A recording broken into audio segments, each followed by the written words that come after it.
Let's wait for people to get on. Okay. Good morning, everybody. Welcome to today's coffee talk. My name is Linda, and I am an outreach coordinator here at Montgomery County Women's Center. Every day for the month of April, we will be hosting different events in honor of Sexual Assault Awareness Month. Yesterday, you had Norma come on Facebook, and she talked a little bit about the history of SAM, Sexual Assault Awareness Month, why it came about, when it came about, wear the color teal. So for our shirts, we have Speak Up, Speak Out, and it's the color teal in honor of Sexual Assault Awareness Month. So this morning, we are going to talk about, different ways that you can talk to a survivor of sexual assault, right? How can you support a loved one? How can you be there for them in a time of hardship, right? In a time where they are going through something that maybe it's their first time, maybe they have gone through it before and now it has happened again, and that trauma is coming back, right? And so I have like a little short acronym that I like to use when talking to a survivor of sexual assault, right? So the main thing is, when a survivor approaches you and they say, I want to talk, I need to talk to you, or even if it's a loved one, right? I think that's when it becomes the hardest time for anybody, because I know, for example, for me, the first time anybody ever told me their story of when they were sexually assaulted, my heart sank. I did not know how to respond. I did not know what resources to give. I was only in high school. I think I was like a junior in high school, and my response was very poor. And I wish I could have had somebody that had, taught me, or I could have learned on what to do, right? Because at that moment, it was a really close friend of mine, and I didn't know how to respond, right? I didn't know who to direct her to, what kind of support to give her, right? I started feeling like I was carrying on this trauma for her, because I didn't know how to react, right? It was my first time somebody telling me that, and I didn't really know how to support, right? So I'm going to give you all like a little bit of tips on how to talk to somebody that is wanting to go to you for advice, or just to be an ear, right? Because when somebody goes to you, it's more because they have nobody to talk to. They want you to be just someone that can listen. And here are a couple of things that I like to do. So think about the word talk, right? T-A-L-K. And then when we break it down, I like to think about the T as in, thank them for telling you, right? Because the survivor, acknowledge how incredibly difficult it was for them to tell someone about this type of trauma, right? So showing your appreciation for their trust at the beginning of the conversation may help your loved one feel more comfortable. So always thank them for telling you, because you are probably the first person they are ever telling, right? Or maybe they have told someone already and they didn't react the way that they wanted them to, or they didn't help them in any way, right? So you can begin to show your support by saying something like, thank you for telling me this. It means a lot to me that you feel that you can share this with me, right? Or it was so brave of you to tell me this, and thank you for confiding in me. So it can sound many different ways, but just that form of appreciation can definitely help that survivor keep talking and keep knowing that you're there to support them. So that's for the T, right? Now let's go to the letter A. So ask how you can help, right? Because even though, your first instinct may be to try to give your loved one advice on what to do, it's important to let them know that they have to make their own choices. So about what to do next. So you're not there to make those choices for them, right? You're not there to tell them you need to do this, you need to go and report, you need to go and get an exam, you need to go and tell your parents. That is not for you to say, right? So ask them how you can help them in a way that is not coerced, or it's forcing them to do something that you would probably personally do, right? Because I could be very well educated on what a survivor of sexual assault should do, correct? So go to the hospital. Oh, sorry. Go to the hospital, get a forensic exam, right? Make a police report, talk to someone, right? Go and get counseling, because that's what you need to do, or else you're going to have all this trauma, correct? Not everybody responds the same way. So you being that person and saying, how can I help you, right? What can we do from here on that I can support you and I can help you as your friend, right? As your advocate, as maybe it's your sibling, correct? So as your sister, as your brother, what can I do to help? So if this is the first time someone has disclosed the assault, or if it just happened, they may not be certain what support they need from you, right? So that doesn't mean that you shouldn't ask. It's always better to ask than to assume that you know what they want or they need. Simply saying something like, I care about you a lot and I want you to know that I'm here to help you in any way that I can. It can make a world of a difference. It can mean so much to someone who had just told you about their experience. Okay, so that's for the letter A. Let's talk about now the letter L. So sorry, I'm adjusting my camera. Okay. So L, listening without judgment. And I cannot stress this enough. I have encountered so many survivors who have told their story to other people, and the first response was always victim blaming. And to all the people who know what that is, it was a lot of judgment going on. So after they would tell their story to whoever they told their story to, or their experience, that person would say something like, well, why did you go alone? Or how much were you drinking that night? Or I told you to call me if anything, right? So what are these comments suggesting, right? When you really think about it and you really break it down, these comments are more blaming the victim, blaming them for the fact that they were assaulted, right? And one thing that we need to remember is that when you are a survivor of sexual assault, it is never your fault, okay? If you haven't heard it, it is never your fault. That is the biggest thing that I always say when I used to respond to the hospitals and meet with survivors of sexual assault. I would meet, we meet children, we meet men, we meet women, we meet elders, we meet all ages, right? It's important to always let them know it is not your fault. You did not ask for this. Nothing in this world that you could have done could have made someone do this unbelievable thing to you, right?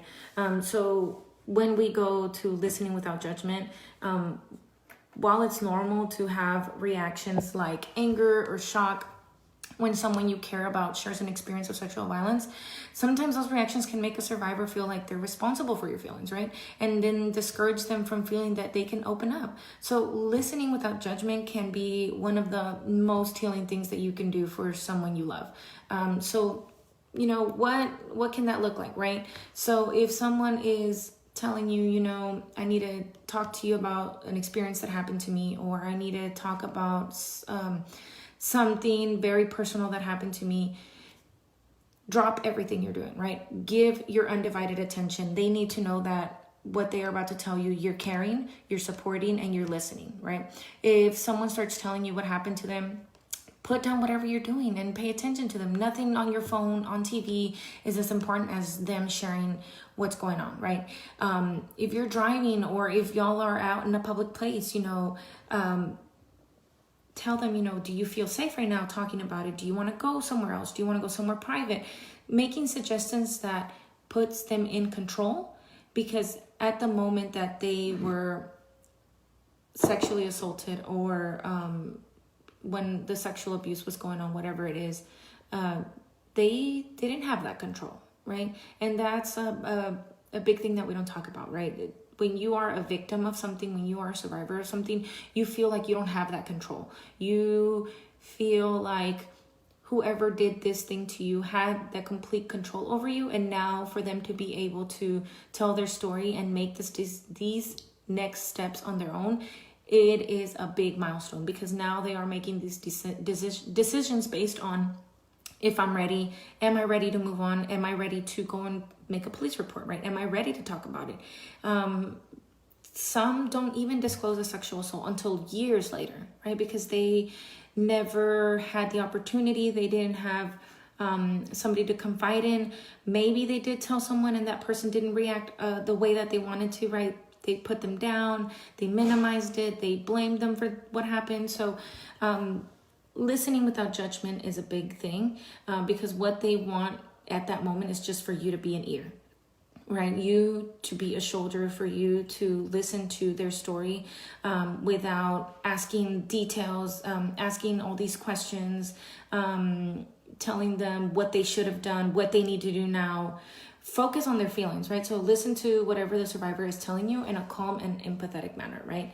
I know for myself, I've had a couple of people tell me their story, and it makes you upset, right? And it shocks you that, things like that happened to someone that you cared about and you didn't even know. So even using supportive phrases such as, I'm so sorry this happened to you. I can't imagine what you're feeling. I believe you, right? And that's a huge one, because many times they're not believed, especially when it happens to children and they disclose and they say, no, like, why are you lying? This is not true, right? And this is why many times we now get clients who were abused as children and they are now coming in for counseling because they have not dealt with the trauma, right? Because they did disclose to mom, or they disclosed to a sibling, or to a friend, and the reaction was, no, that didn't happen. And no, whoever did, right? Your uncle would never do this, and your brother would never do this, right? So they minimized what happened. They never got the help for it. And now as adults, they're dealing with this, right? With the trauma, with maybe mental health that now has come from that. Also letting them know that they're not alone, right? It's not your fault. You're not alone. I believe you, right? All these supportive phrases. And last but not least, the letter K, right? Keep supporting. Because in the end, they didn't just tell you their story so that you can say, oh, okay, thanks for telling me. That's it, right? We're done. Never going to bring this up, right? That is part of their process, right? It's part of their healing. Healing takes time. It's crucial that survivors have the ongoing support and love that they deserve throughout this whole process, right? Every survivor's healing journey is a unique and ongoing process. So continued care will look different for every person, right? Because not everybody responds to trauma the same way. Maybe somebody that's in crisis is not the same as somebody else. So for many survivors, feeling that their normal life has been taken away from them can be really, really hard, right? So continue to, you as a friend, you as a loved one, as an advocate, whoever you're working with that continue to offer to do things that your loved one has always enjoyed, right? Just because they went through this experience doesn't mean that you should leave them out of stuff, right? Still invite them out. Tell them, let's go out to eat. Let's check up on them, right? Let them know that you're thinking about them. Let's go get something to eat. Let's go have a coffee. Let's go watch a movie, right? Let's go to Target, right? Let's go and do things that we have always been doing, right? Because a lot of the times what I see is that when a survivor usually discloses that something happened to them, to a friend, to a family member, they start being treated differently. They start, I think friends are more careful on what they say. The assault happened at a party. Maybe I shouldn't invite them to a party, right? The assault happened while they were drinking, so maybe I should not invite them to go out for a drink, right? Continue normalcy, right? Because what that survivor wants is to have their life back. They don't want you tiptoeing around them because of this thing that happened to them. So make sure you're reaching out, initiate those activities. Even if your loved one doesn't want to talk about what happened, it can be helpful to just spend time together and, help them feel normal, right? And then when they are ready, when they do say, I need help, I want to do something about it, then that's when you offer, okay, from what I've known, from what I've learned, this assault happened, you can make a police report, right? You can go and get a forensic exam. You can go to counseling, right? Talk to somebody, because going to counseling should not be something that someone should be embarrassed about, right? I advocate for counseling all day long. And when we talk about these things, it can be difficult, right? It doesn't mean that you're gonna be straight face and you're gonna be on it, on your A game when somebody tells you this. It just some points to keep in mind, right? Okay, don't judge, listen, support this person, ask how I can help, and thank them for telling me, right? How can I keep this person from not closing down, and let them know that I'm supporting them? Okay, but those are a little bit of some tips and something that I learned not too long ago before I started going out into the hospitals and meeting with survivors of sexual assault. Morning, Melanie. But if you guys can think of other ways of how to support a survivor, how to support a loved one, comment them, speak up on it, right? Because if you don't educate others, if you don't educate yourself, then I feel like, how do you help someone, right? If you're not educated on this topic, right? So Monday we'll be back with another coffee talk. And it was great coming back, especially since we haven't been back on Facebook Live since, I want to say October, for Domestic Violence Awareness Month. But we'll be back next Monday and every day this week of April. Thank you, guys.